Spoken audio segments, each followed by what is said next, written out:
Okay, good evening, everyone. So welcome to today's class. So before we start, I just want to get feedback. So two people, how was the previous class? So just two people, raise your hand and then I'll call you. How was the previous class?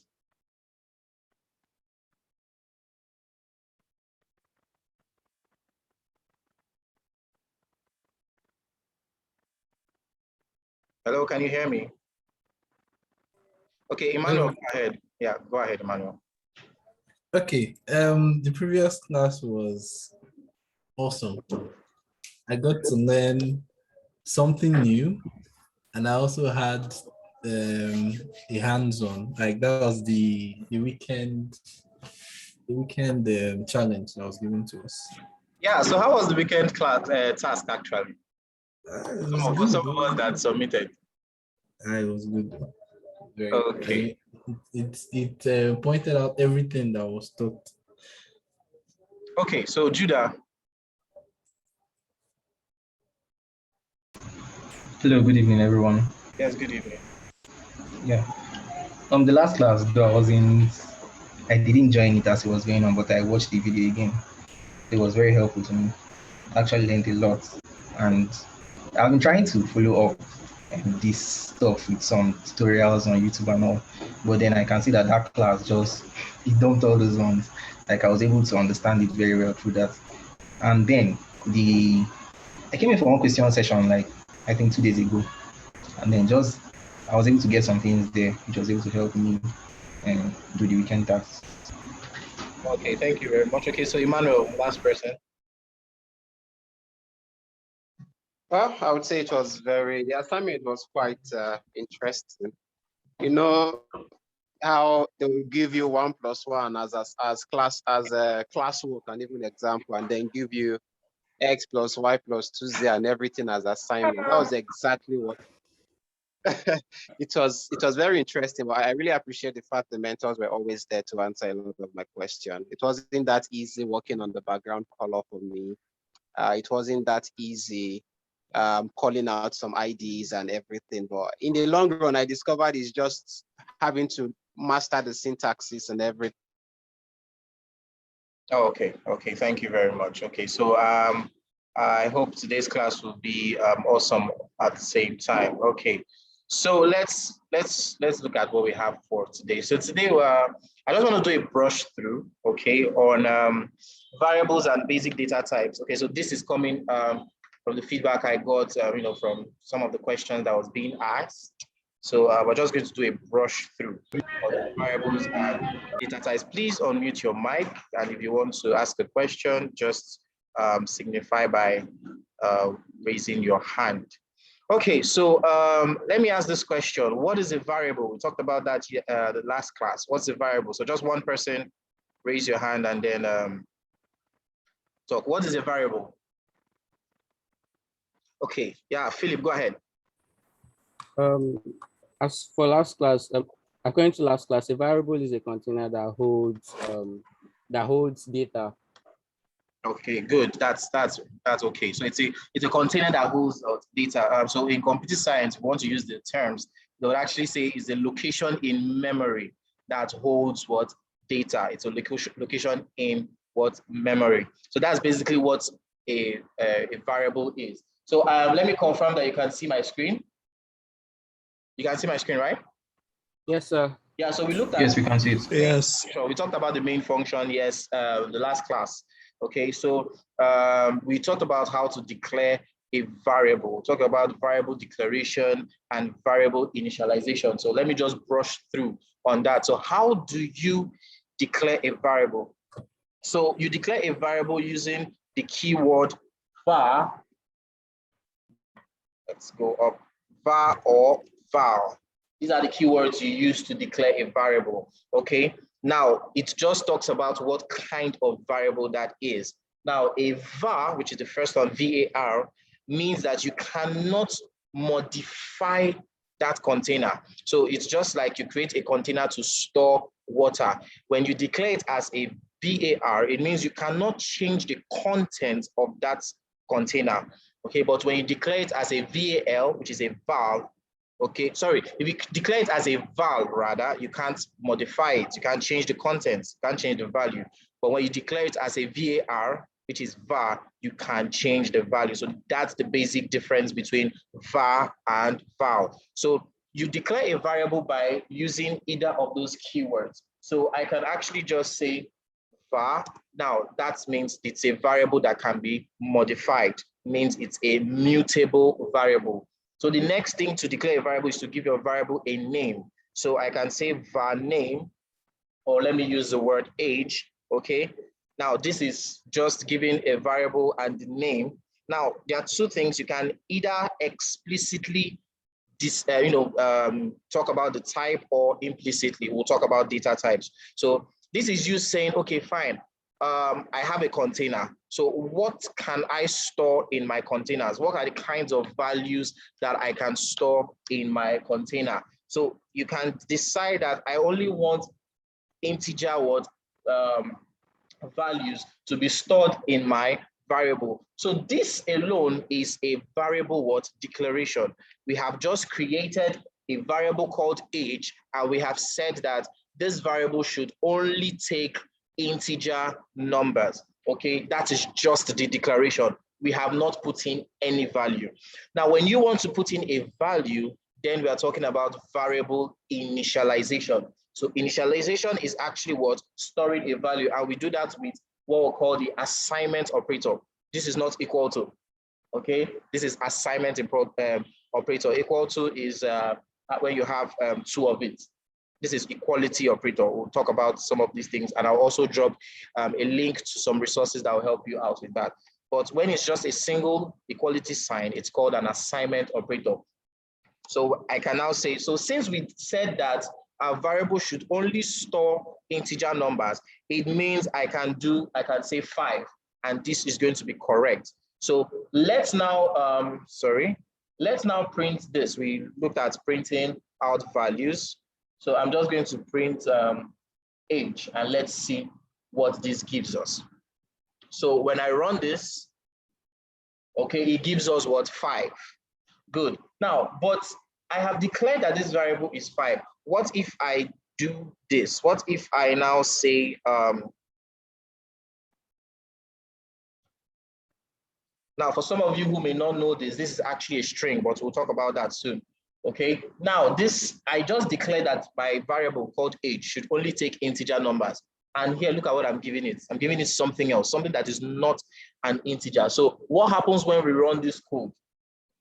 You can see it, type mismatch. Inferred type is string, but int was expected. So what it's saying is this, look, I'm expecting an integer, okay, because that's what you inferred. You actually said this variable should take only integers, but now you're giving me a string. That's where we have the mismatch. That means you have mismatched the data type, okay? So that is just a brief talk about variables. As the class progresses, we'll get to dive into each and every one of them. I remember the last time I said we're going to be building applications, and we're going to be learning Kotlin programming language side by side. Okay, so if you're following, you can actually just unmute your mic and just let me know that you're following. Yes, we are. Okay, I'm following. Okay. I'm following, sir. Okay. Okay, so let's move on.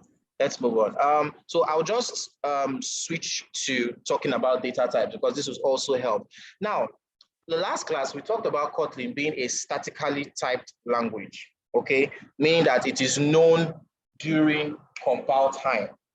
It is known during compile time. We talked about that in the last class. So now, let me do this. I want to do variable declaration, okay, and variable initialization, two different things. I want to do them separately. So let me make use of val. Shouldn't confuse you, it's still a variable, just of different set. Okay, so then I say val max, and I'm going to give this one, I'm just going to declare and assign this at the same time. Okay, now looking at this, the compiler actually knows, okay, that age rather is of an integer type, and marks is of a double type. We'll talk about doubles, okay? We'll talk about that. So this is what we call compile time. So when it's compiling this code, at compile time, it is able to now deduce the data type. Now, there are built-in types in Kotlin, okay? There are built-in types in Kotlin. So we're going to actually look at each of them briefly, and then we'll just continue with what we actually have for today. Now, the first, we have numbers. So I'm going to just use, put it in a comment. We have numbers, okay? We have characters. We have Boolean. Okay, so let me close this out so you can, okay? We have Boolean, and then we have arrays. Okay, so this is basically the data types we have in Kotlin. These are the built-in data types in Kotlin. This is how we can categorize them. Now, for the numbers data type, we have a lot of them actually. We have bytes, we have shorts. Okay, we have bytes, we have shorts, we have int. Okay, so this is actually short, and so let's use the convention. It's actually uppercase for the first data. You have int, you have long, you have floats, and then you have double. So these are the number data types that we have in Kotlin, okay? So I'm not going to spend much time in talking much about them. I'll just, like I said, I'll drop a resource for you to, but I'll just brush through, okay? Now, basically the difference between all this is the number of bytes that has been assigned to them, okay? Now, a byte is actually 8 bits. For some of us who have done computer science, okay, or have come across it, a byte is what 8 bits. That's what is bits. Bits is binary words in binary integers, which is zeros and ones. Okay, so that is a byte. Okay, and then a short is 16 bits, an int is 32 bits, a long is 64 bits. Okay, now for the double are actually just, you can just look at them as decimal fraction, they call them floating action point numbers, okay? Just maybe you have 10.5, 2.8, and the likes of that. Those are doubles, or what you call decimal fractions, okay? So a double is actually a 64-bit floating point, and then the float is a 32-bit floating point. I'll drop a resource for that, and then you can actually just go through it. It's beyond the scope of this course to start delving into each of them one by one. Now, the next one is what we call characters, which is just called char. Some people say char, some people say car. Well, depends on how you want to pronounce it. So basically, car is just, they're actually, they're types, but you can't treat them as numbers. Now, let me pick somebody, Emmanuel Ikechukwu. Now let's look at the name Emmanuel. Emmanuel is a name, but it has series of characters. E is a character, M is a character, another M is a character, A is a character, and so each of them are characters. Okay, so let's do this. I'm going to say Violetta. Okay, so let's take out this comment for this particular one, since we're going to be writing code. Violetta, I'm going to declare it as a char data type, or char, like I said, whichever one is more convenient. And then I'm going to now give it a value of, let's say K. Okay, now I want to now print letter. And then let's print letter. Okay, so good. Now, I did something on purpose, but it's just to try. Like I remember telling you guys, sometimes I make mistake on purpose and see if you guys can pick it up. So let's run this. So this is just me storing a particular character in a variable that I have already declared should take just characters. Now, but look at this. Running this young man now gives a type mismatch. The reason is this: when you want to store characters, you don't use a double quote, you use a single quote. You don't use a double, you use a single. So when I change this to just a single quote and run this, I have K. So characters, you put them in single what? Quotes. Okay, that's for what? Characters. Now for strings, I'll just talk about strings at the same time. Can just move to strings. String is just a list of characters, a combination of characters, just like where you have Emmanuel. Several characters coming together forms a what? String. So if I'm to change this and declare this to take strings, now I just want to leave it with the quotes, and then I'll try to run this. And then we'll have a type mismatch because the character literal does not conform to the expected what type. It's expecting a string. String should be stored, should be put in double quotes. And then run that, and we should have K.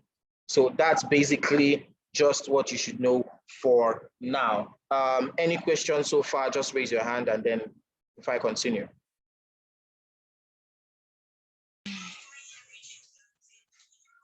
Does anyone have any question? Okay, so Victoria, go ahead. Okay, please. This is my first class actually. So, and when I came in, I'm hearing variables. I don't know if I'm late or something. Is the topic of this class variables? Okay, well, yes, you're actually late. Have you watched the first class, the video? Have you gone? No. Okay, so you need to go through that. It's on YouTube, so you need to go through that. Just check the channel, you see a link to that, and then you'll be able to keep up, okay? But you can still stay on the call, and then as much as I can, I'll try to just flow back a bit, okay? All right. Okay. Thank you. Yes. Okay, so moving on. So the next data type here is the Boolean, okay? So the Boolean data type has two possible values, either true or false, okay? That's just what it has.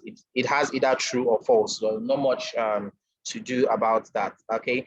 Now, for the arrays, array is actually just a container that holds data, which is what values of a single type, okay? Now, for example, you can actually just create an array that holds 100 or 200 values of an integer data type. Okay, so it's a container that holds what? Values, not just one value, values of one single type. If your array is a string array, it should hold values of strings. If it's an integer array, it should hold values of integers.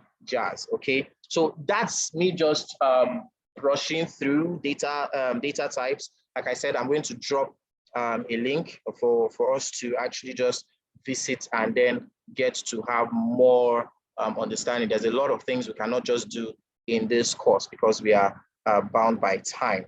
Okay, so any question before I move on?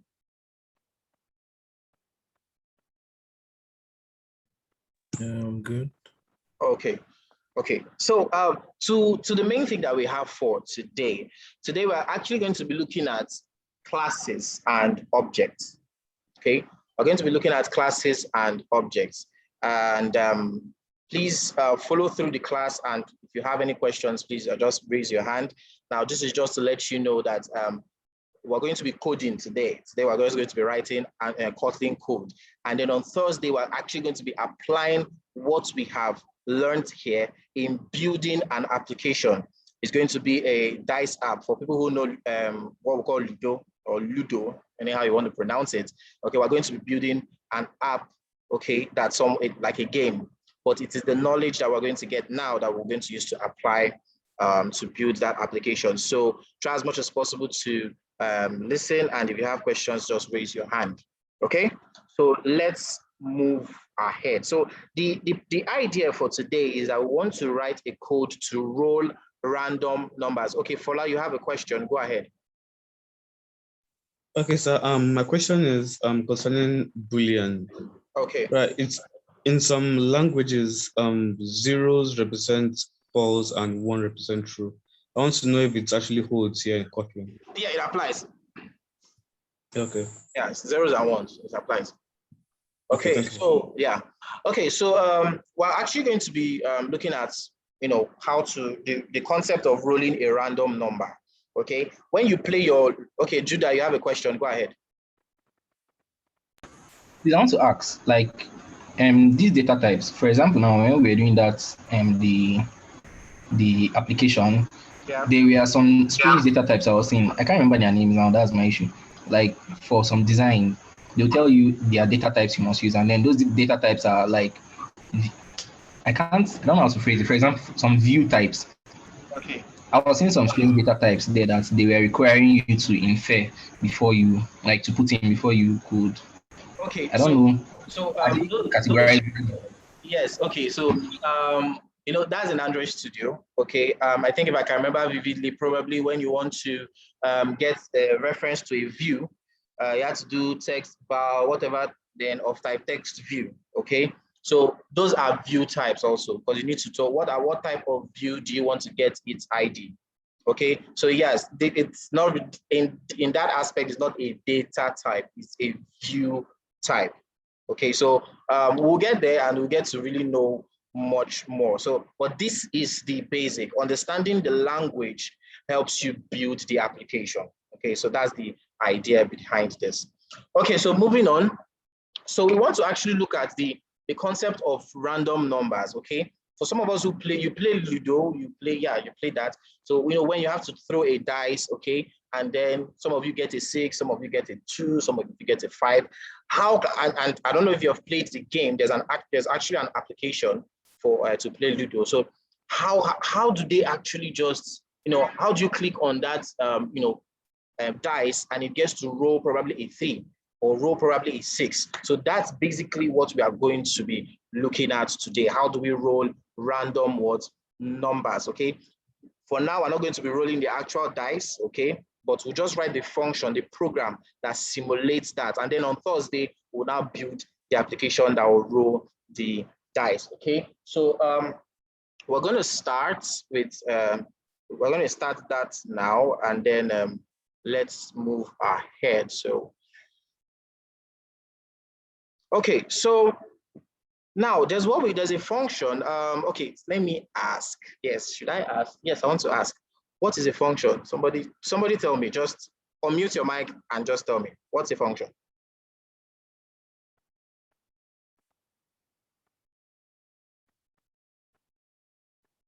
Hello. A function is just a piece of code that you can a piece of code that runs whenever the function name is used or called. So I guess it's used when you want to use a particular piece of code repeatedly. Instead of writing it over and over again, just put it under the function and then call the function, and it will run whatever is under it. What is that function that you're putting? Somebody defined a function for us the last time. Okay, so basically a function, okay, is just it's just a section of a code that performs a particular task. It's a code that performs a particular task. It does just a single thing. Okay, that's basically what a function is. So to actually roll a dice, we have to make use of what we call a random function. Just like Kotlin has inbuilt data types, there are also inbuilt functions in Kotlin. Okay, in fact, in every language, because now these functions have been built to perform a particular thing. So, and like you rightly said, it's actually reusable. Okay, you don't have to always write a whole lot of code to do one thing every time. So we just have to put them in a function. So to roll a dice, we actually need a way to represent all the valid roll values, which is from 1 to 6 for a regular 6-sided dice. Okay, you just need from 1 to 6. So we talked about integer data types and strings. So we're actually going to be making use of both of them. So let's actually start writing the code. So I'm going to create a variable called dice range. So we want to know the range of our dice, okay? Do we want it to be 1 to 6, or do you want it to be 1 to 12? So now we're looking at range, okay? So I'm going to just do this 1 to 6. So this is how we actually would define a range. This one with double dots to 6 means 1 to 6. That is 1, 2, 3, 4, 5, and 6. Okay, it's actually an int range. Okay. Now, we have just declared the dice range, which is, so this tells us that, okay, fine, the possible values in this variable called the dice range is 1 down to what? 6, okay? Now, if I want to get a random number, I want to get a random number from this 1 to 6, how do I do that? Okay, I'll create a variable where I'm going to store that my random number. Okay, so this is, I want to store my random number in this variable called random number. So how do I get the random number of this dice range? Remember, what you have in the dice range is a range of numbers 1 down to 6.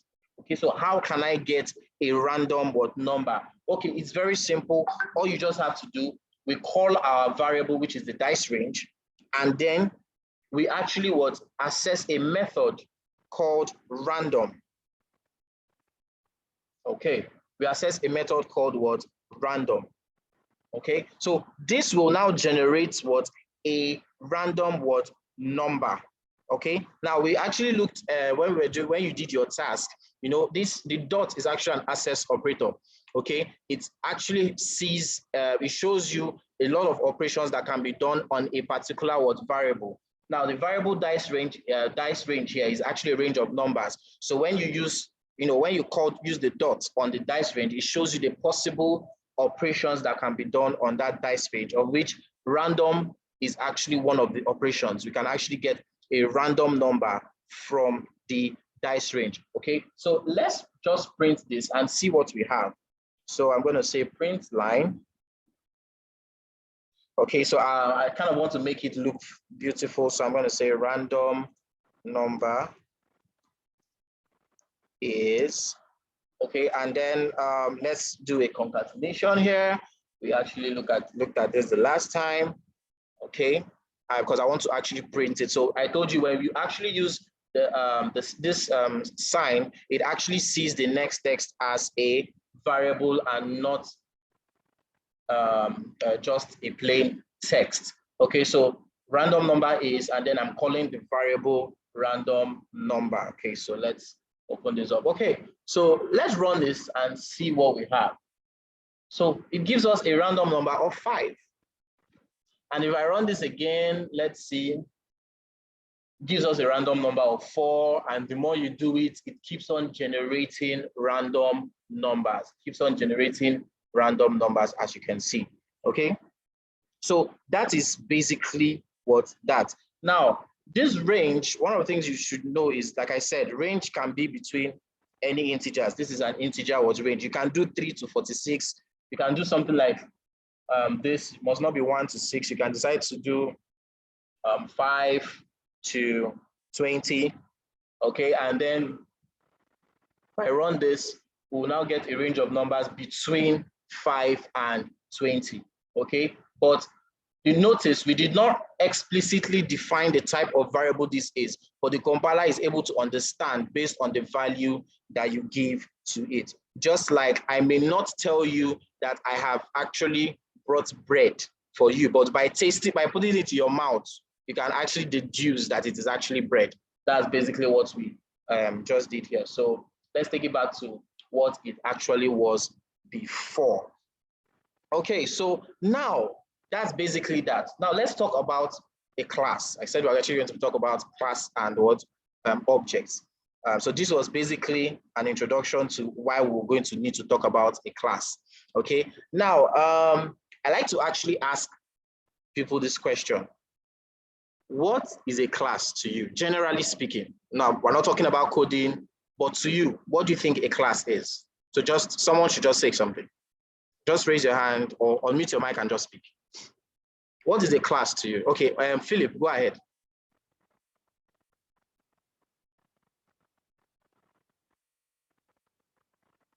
Hello, Philip, we cannot hear you. Hello? I'm just... Hello, Philip, speak out. Okay, so Emmanuel, just go ahead. While Philip, hold on, let Emmanuel just go ahead. Okay, so Emmanuel.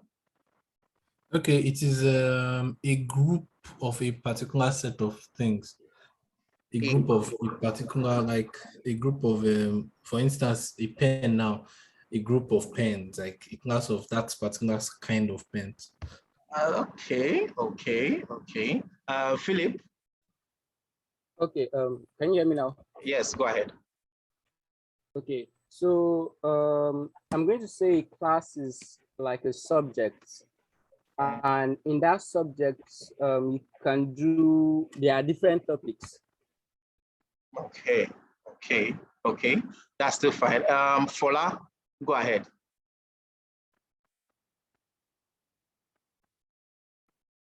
Yeah, Fola, I can go ahead. Unmute your mic. Okay, yeah, a class is a category of things. A category of things. Okay, that's fine. Anybody has something to say? Adeyinka, go ahead. A class is basically a blueprint for creating an object. A class is basically a blueprint for creating an object. Somebody is using coding terms. Okay, so last person, Olamide, just go ahead and then that will be the last. Olamide. Okay, good evening, everybody. Yes, good I would evening. say a class is like a template that can be extended across the code, or the like a template that can be extended and be used like a function. Okay, a template, a blueprint. Okay, that's fine. Okay, so let's look at this now. You own, okay, you know, an architect's blueprint. Okay, when you want to build a house and then you meet an architect, what does he do? He actually gives you a blueprint. But the blueprint is not the house. The blueprint is just instructions of how to build the house. Okay, the house is actually the actual thing, like it's the main thing. Okay, but it is created according to the blueprint. Now, you can give 5 people the same blueprint and they give you 5 different beautiful houses. Okay, so yes, a class is a blueprint. A class is a template upon which you create what we call object instances, or you just say objects. So whereby your object now becomes an instance of what? Your class. Okay, so the house actually is the object, but the class is the blueprint. Because now, how many of us, you know, when we talk, sometimes we just say, for instance, we use the word for instance. Okay, you're trying to what? Relate to something. You're trying to bring out a point from something. So that's basically what a class what is. A class is a what? Blueprint upon which what? Objects are being what? Created. Okay, so now we are actually going to, now imagine having to just create a 4 dice. Okay, now if I give you, okay, let me do this. If I give you bread right now, can you replicate bread from that bread? Yes or no? No. Good.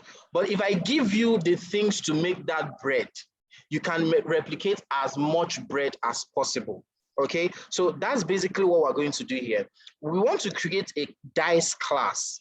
So the class is just going to be a template, so that anybody who is using this class can create probably a 6-sided dice, probably a 4-sided dice, probably an 8-sided dice. It all depends on what the person wants. So take home, a class is a what? Blueprint. Okay, and objects are actually instances of a class. They are generated from the class. So how do you declare a class in Kotlin?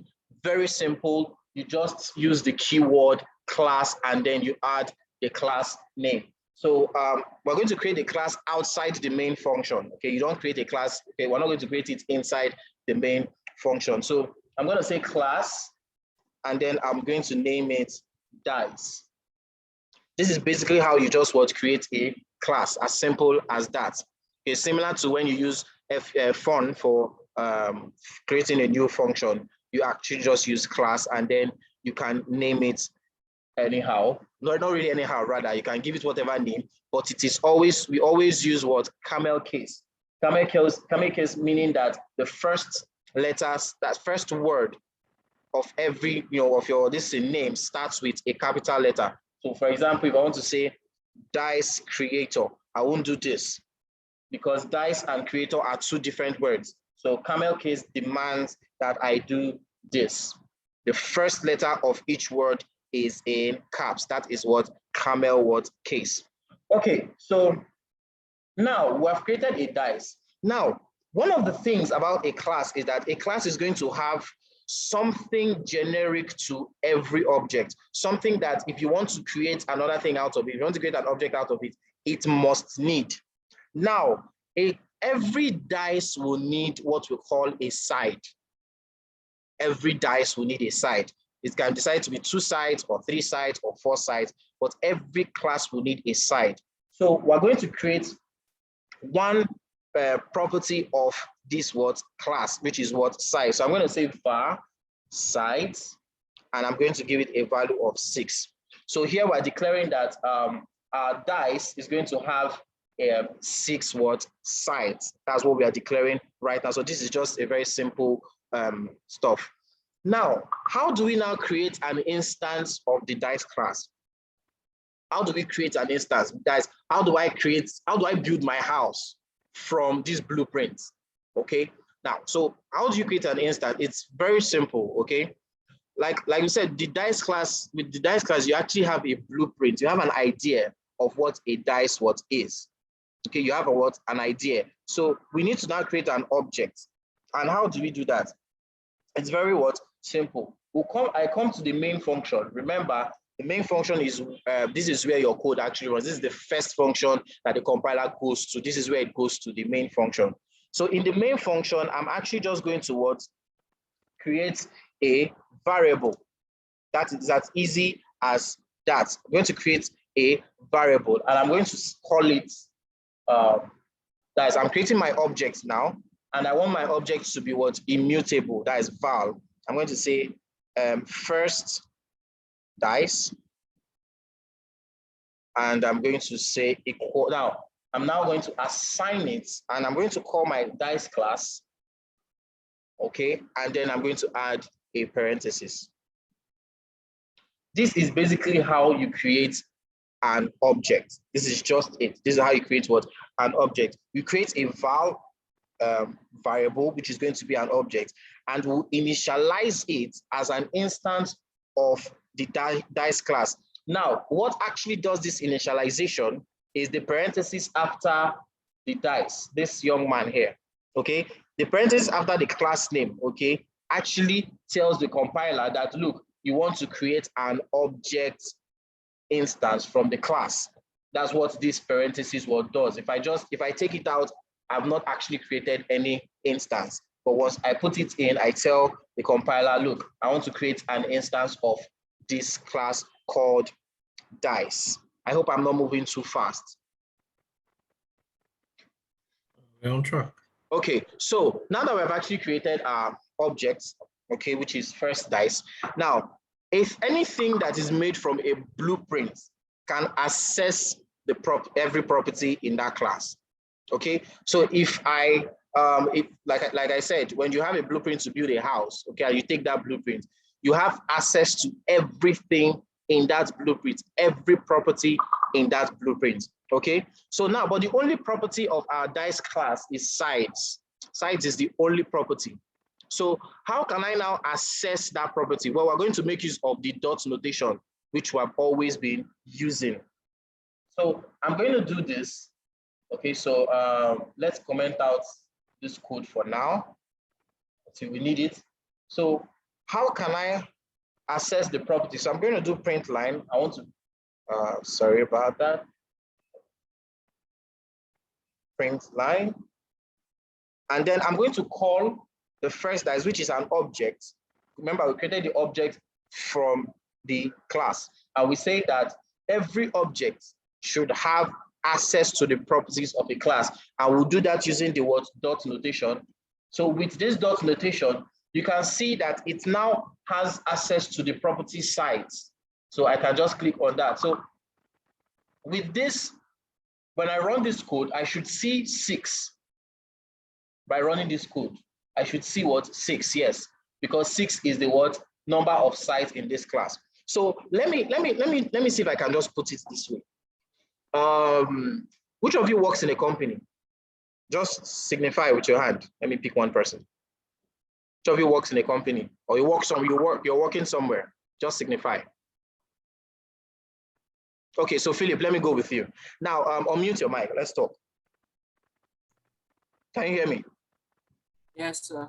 Okay, good. Now, the company you work for, just give us a brief info. Is it a tech company or is it a shop or something? It's a tech company. It's okay. a tech. What's the name? What's Sidas product? Sidas. Sorry? Sidas. Sidas. Okay, good. Now, let's look at this. Let's take Sidas to be a class. Okay, let's take Sidas to be a class. Now, there's various properties of Sidas right now. Okay, Sidas have staff, right? You have staff. Now, you're not the only one working there now, right? Yes. Good. Now, assuming I want to invite Sidas to an event, what do they do? Does Sidas actually, uproot the building and come for the event? No. No. There are two things. They will send, in fact, basically, they will send someone. Is that not so? They'll send someone to represent the company. Sure. Now, the person they send has access to what? That person is SIDA. The person has access to the properties, to the information about what SIDA. And until you call the person cannot give you any information. So just like here, we created a first dice, which is an object of the dice class. But until we use the dot operator and to call the print and everything, we could not access, we couldn't get the information. So that is it. Philip, you're actually an object, you're an instance of what SIDA. Because if I call you, you're able to actually tell me a lot about SIDA. Because SIDA is just a class, it's just a company. Okay? It has various sections, various information, various properties. Okay, like for example, one of the properties of SIDA is number of staff. So if I call you and then I say, okay, fine, Philip, what number of staff do you have? You're able to give me that information because you came from that place, you came from that class, you're an object of that class. Okay, so that was just to try to portray my point. Okay, so thank you very much, Philip. I pray they increase your salary. Amen. Okay, so let's move on. Let's move on. Okay, so now, how can we now make our dice to roll? We have been able to get the sides and show it. We have been able to access the sides. Now, but every dice should be able to roll. So that means this is another property we are actually looking into. Every dice should be able to roll. Okay. Now, but rolling dice is actually an action, because you need to do something. There are steps you need to take to actually roll a dice. So that just brings up the concept of what functions, okay?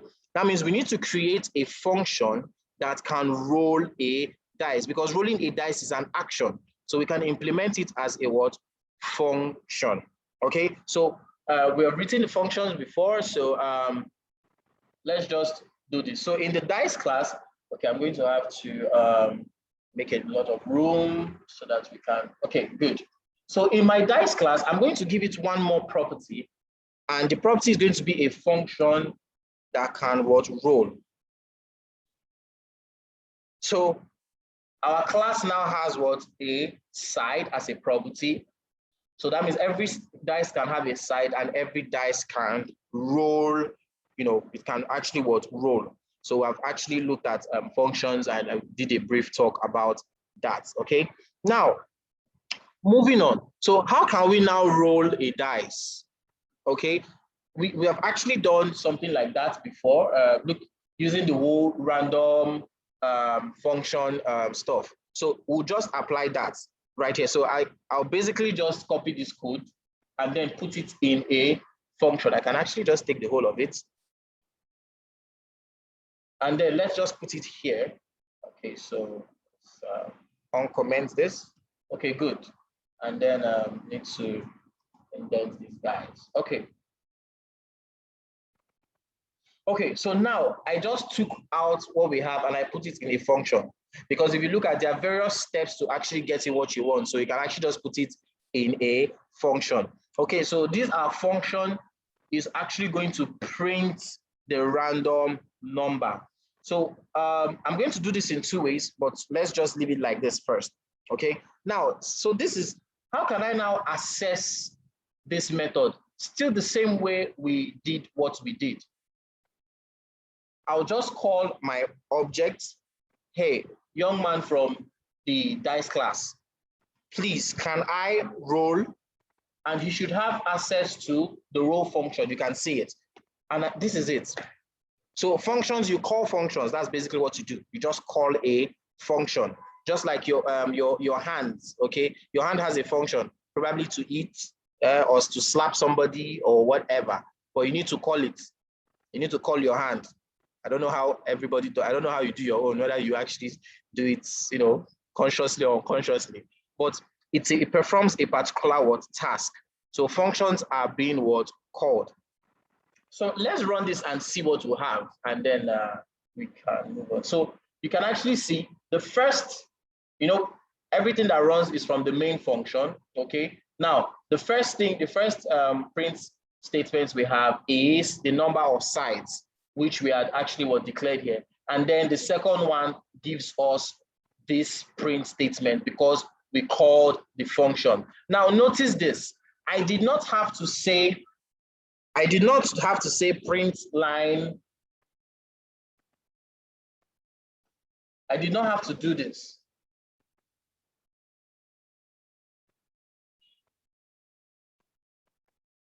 Okay, I didn't have to do this. And I'll tell you why.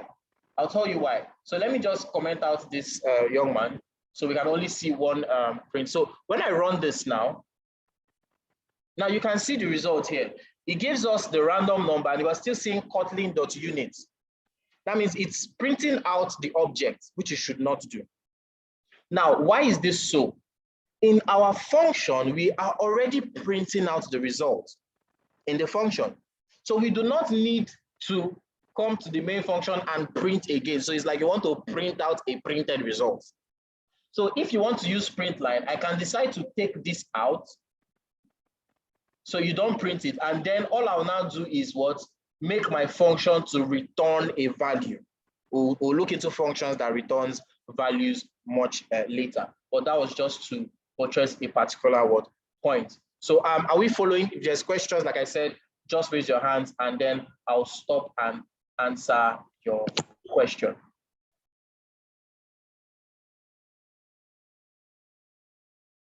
Okay, so let's move on. So running this, let's just see that we're still on track. Okay, yeah, so the number of sides is 6, and then the random number is 2. So that's pretty much it. So now, what if we want, like I said, we don't want to print out, we don't want our function to print out anything. No, don't print it out. Just get the value. I'll get it from you. Don't show it to me.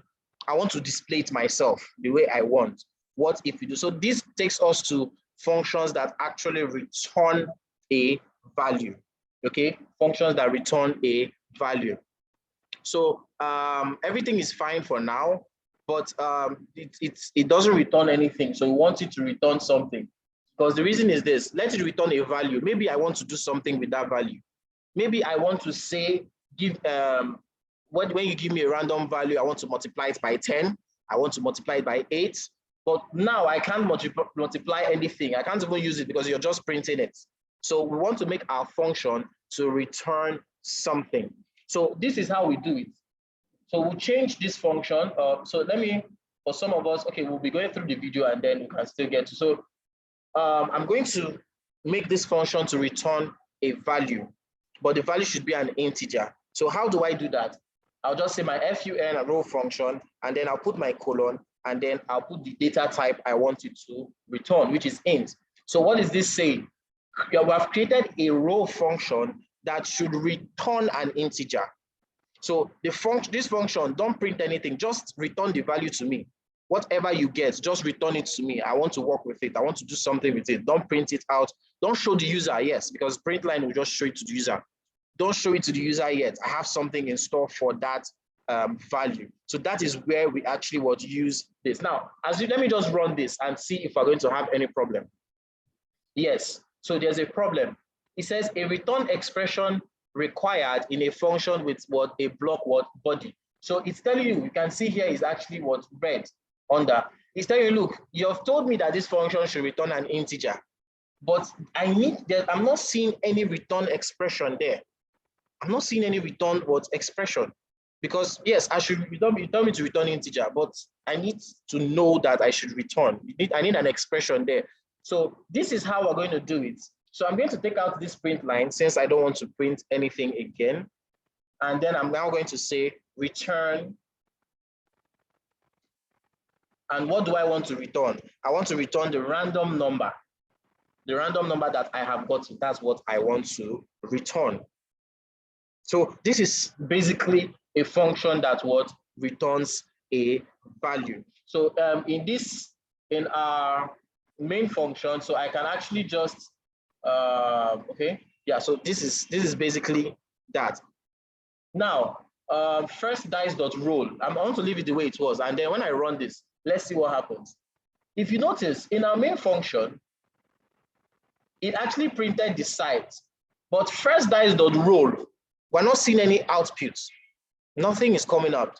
This is because we actually said that the function should return a value. We didn't tell it to print any value. So we are the ones that will now what print it the way we want. Okay. So how am I going to do it? Since it's going to return a value, I need to store that value somewhere. It's going to return a value to me. I need to store it somewhere. How do I do that? Basically, just to say val, and then I'm going to say dice roll. Okay. So I'm going to store the value, whatever value is going to get from this random number.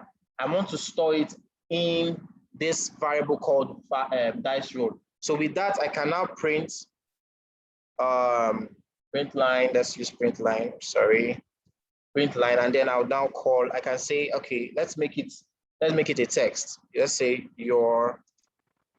Now, your okay. Can I play around a bit? Yeah, let's do this.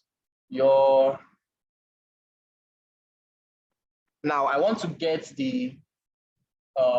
Listen. Okay, so let's say. First dice, which is our object dot. I want to get the size. I want to get, so can we see it? Let's see. Okay, so okay, so first dice here. Okay, let's do something. Let's try this. Dot size rather. Okay. Okay, so trying to work out a statement. Okay, side dead dice. Road. Okay, and then let's say let's just call dice roll. Okay, so let's see what this does. Let's see what this does. Okay, and then so let me just comment out this other print statement. So we focus on one print line statement already. Okay, so what does it say?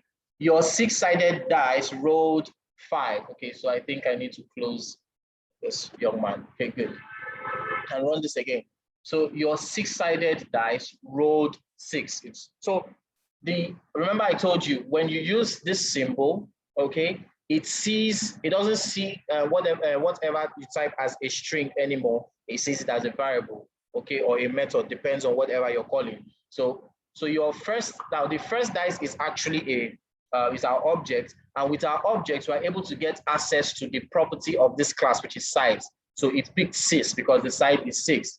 So the rest of these are just normal text because they are inside your double quote. And then we are using the symbol again to tell it that, look, don't see dice roll as a text, see it as a variable that it is. And our dice roll gets a random number, which is 6. So running this again, you still see your six-sided dice rolled, and then the random number is 3. Okay. Any question before I move on?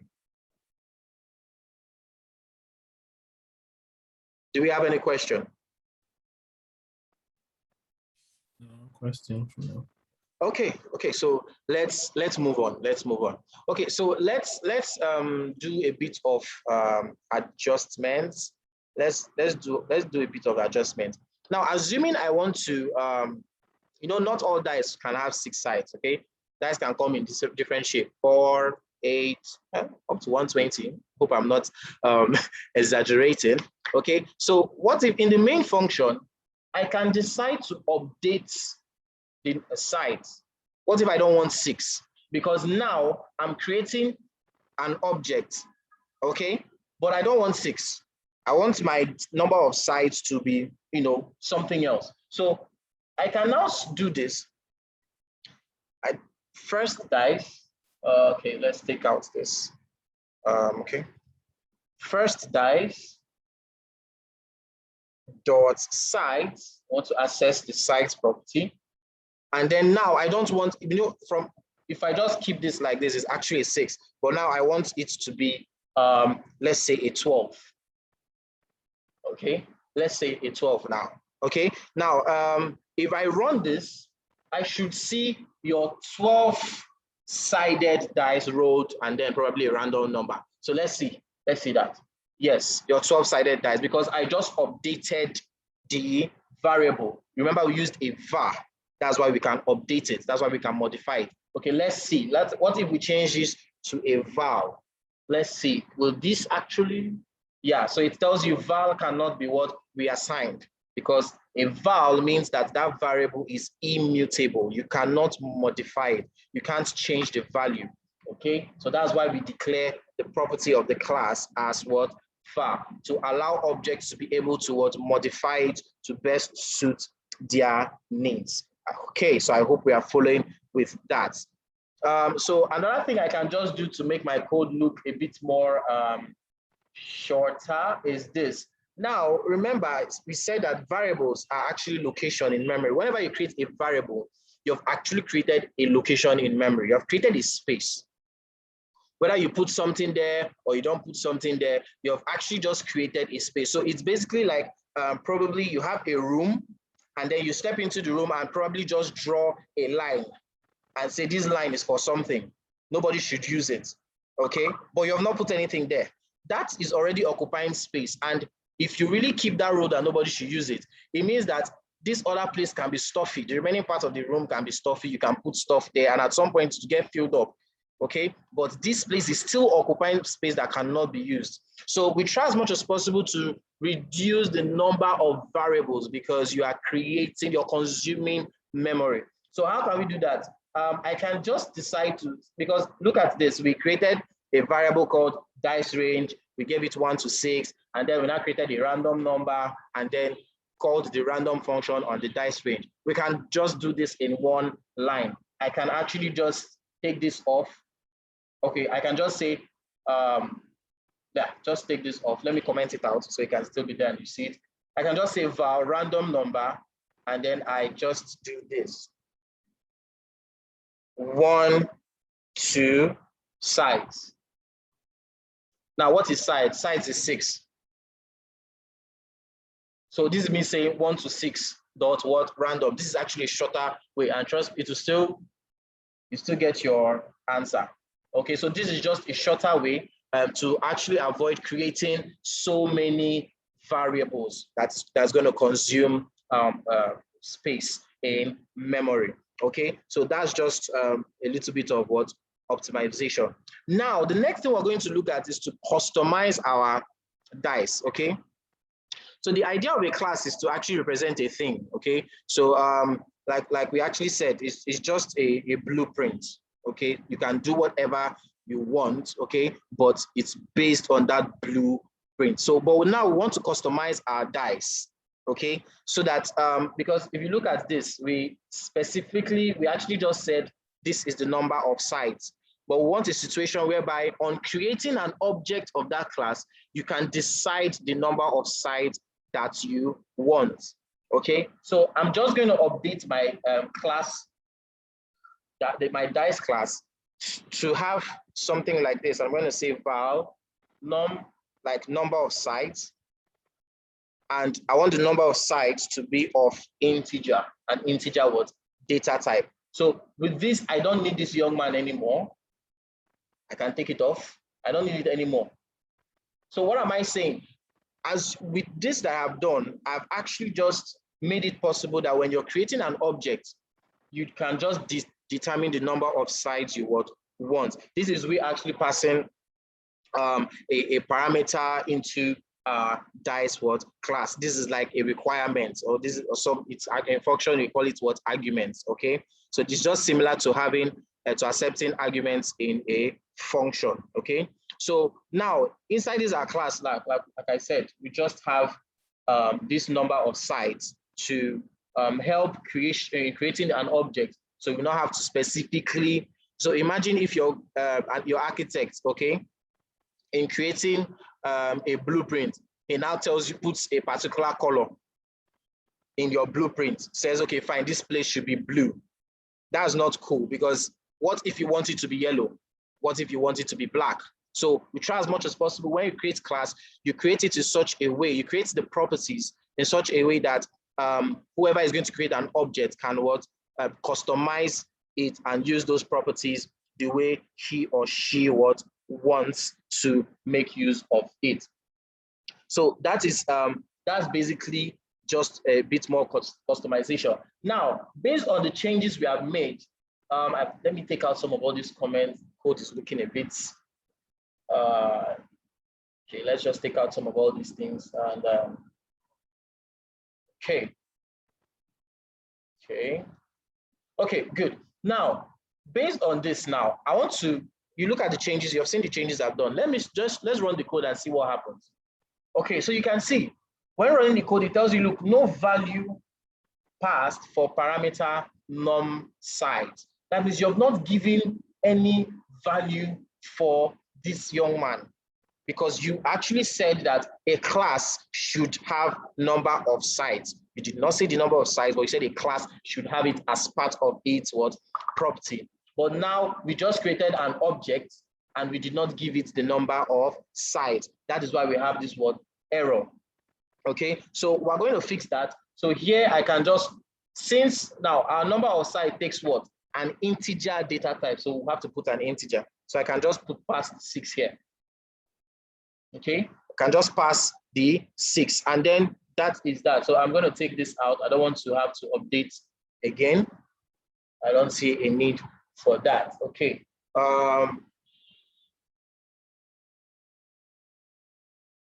Okay, so next thing, let's run this and then see if we're on the right track. Okay, so we still have unresolved reference for sites. So we need to take that out. We don't have sites again. What we have is num sites, that is number of sites.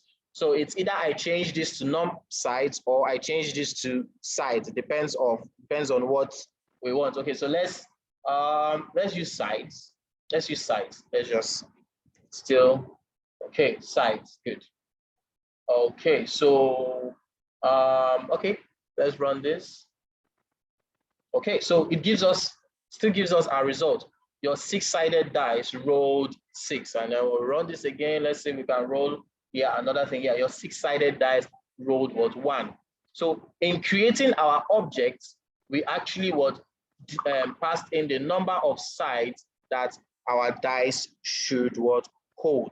Okay, so that's a bit of customization, allowing your object, your class rather, to be implemented in ways that the user may want. Okay, so that's basically we can actually create another object. You can create as many objects as you want. I can create another object and I'll say let's say second dice,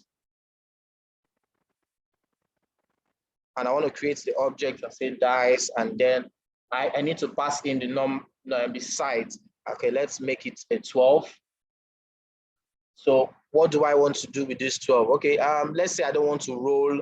I can just pick this. Let's just pick this young man. paste it here, but yeah, first dice. So I'll have to now take this so that we roll the second dice. Okay, so this is going to be what? Second dice. Okay, and I'm changing this will also be second dice. Okay, so so we have two objects here, first dice and second dice. So let's see. Okay, so we have conflicting what declarations. So you should never use the same name to name variables. You should never use the same name. They should be what?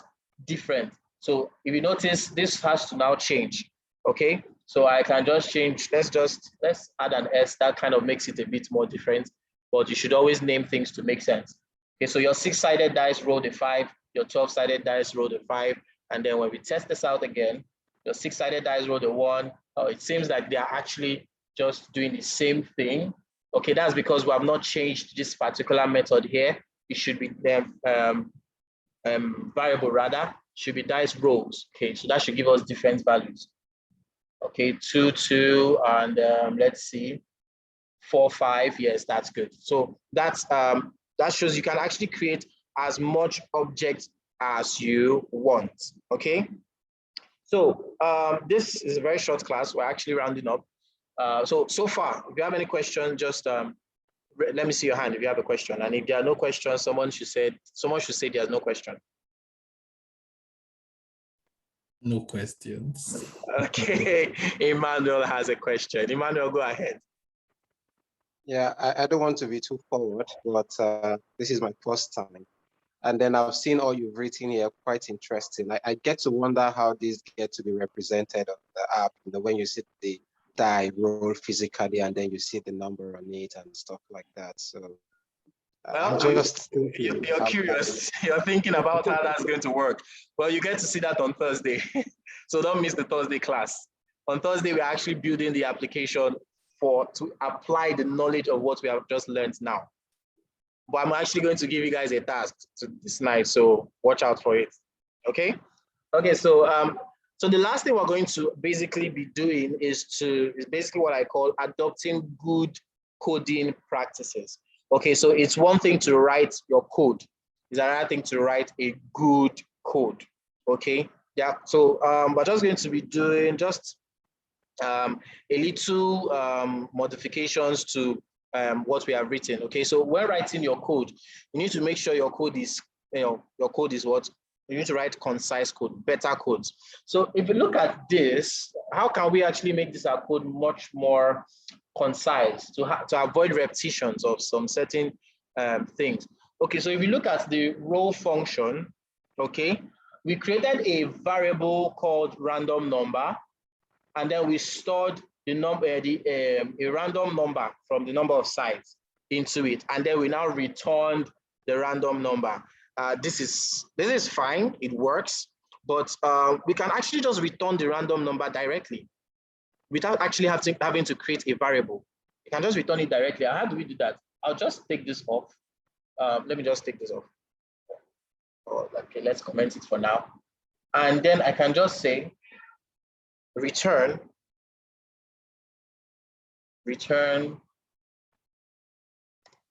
this. That's all. So return 1 to size. That's a random number from 1 to the number of sides. Remember, our size is whatever you actually put in your object. Okay. So this is actually a much shorter way than having to create a variable and then store the variable. So let's run this and see if we still have everything in place. Yes, everything still works. So this is what good coding practice. It's okay to write a code that runs, but your code should be concise.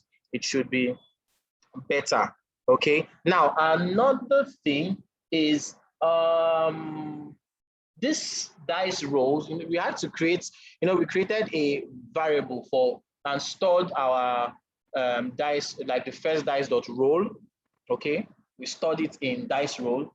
We came here, second dice, we stored it. So we are actually just creating variables. Okay, and these are memory, you're consuming memory. Okay, so you can actually just put it in our string template here. We can actually just put it here. So how do we do that? Just take this and just replace it here. and then I don't need this. But let me just delete it so we get to see how short the code has become. Okay, and then the same thing here. Take this out and then just put it here. And then this goes out. So this just makes it a bit short. So we just, in our string templates, in this print line, that's where we now get to do the roll operation. Okay, so let me take this out also. I want to just, so we all see how short this code has just become.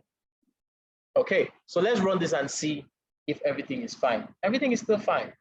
The object goes into the class. It has, of course, it's the object, so it has it has access to the properties. So it's able to access the sides, which is 6. So your first dice dot sided dice. So your 6-sided dice rolled, and then we call the object again to perform the roll function. So that's actually just what adopting good coding practice, okay? Changing the code to make it shorter, more efficient, easier to read, okay, and understand, okay? This is basically actually what we call refactoring, okay? When you try to make your code shorter, easier to read, more efficient, and also easy to understand. Basically what we've done actually can also be called refactoring, okay? So it's just like writing a document. Okay, when you write a first draft that has all the information, you then edit it and then try to refine your words. That's basically what we are just doing here. Okay, so this is actually what we're going to be doing today. Like I said, we're actually just going to be writing code. I know some of us are itching. Oh, I thought we were going to run Android Studio today. Well, no Android Studio today. You're actually going to write code. That's going to be your task this time. I'm going to drop the assignment on the Slack channel, okay? And then you get to write your code, and then you're going to submit the screenshot. Yes, you submit the screenshot, just like as this is here now, okay? You're just going to submit, take a screenshot, and that is going to be your submission, okay? If from now till probably 2 hours or so, I look for a better way to for you guys to submit, I'll let us know. But for now, I think screenshots might actually just work for me. Okay, so do we have any question? Well, I don't know, in case you feel there's a lot we're going to do. No, like I said, we'll take this step by step. We'll learn a concept in Kotlin, we'll learn, and then we'll apply it in building the application. So on Thursday, we're going to be building a dice application where you click on a button and then the dice actually rolls. So questions before we call it a day?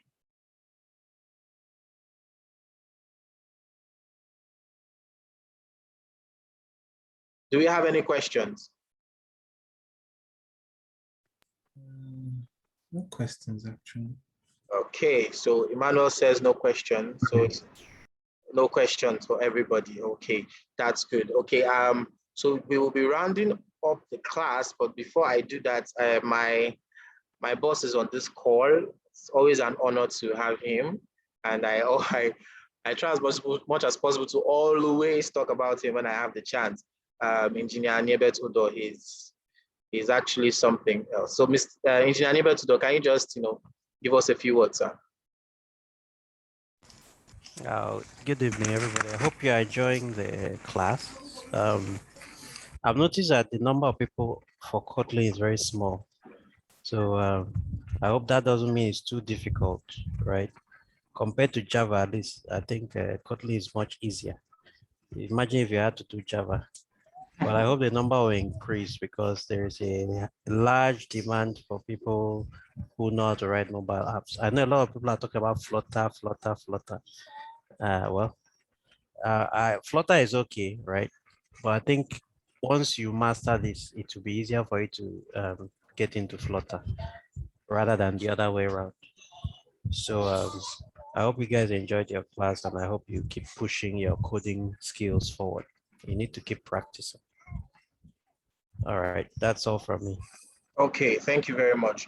Okay, so just to inform us now, if you're having any concerns, please, you can just drop it on the, if you're having any issues rather, you can just drop it on the Android channel or probably the Ask a Mentor channel and then tag one of the mentors and then you get a response, okay? So one of the things I try to do, so that some of us, sometimes we're not online, if someone is having an issue, I create a Zoom link, okay? So that I allow other people to come in and see what we are solving in case you get to have that issue. So if you have an issue, you just reach out, we'll work it out. I get to share screen and then we'll work on it together, okay? So thank you very much, guys, for your time, and we'll get to do this again on Thursday, 7 p.m. Thank you very much, and do have a wonderful night rest. Thank you, sir. Thank you so much. Yes. You also. Thank you. Yeah, thank you. Good night.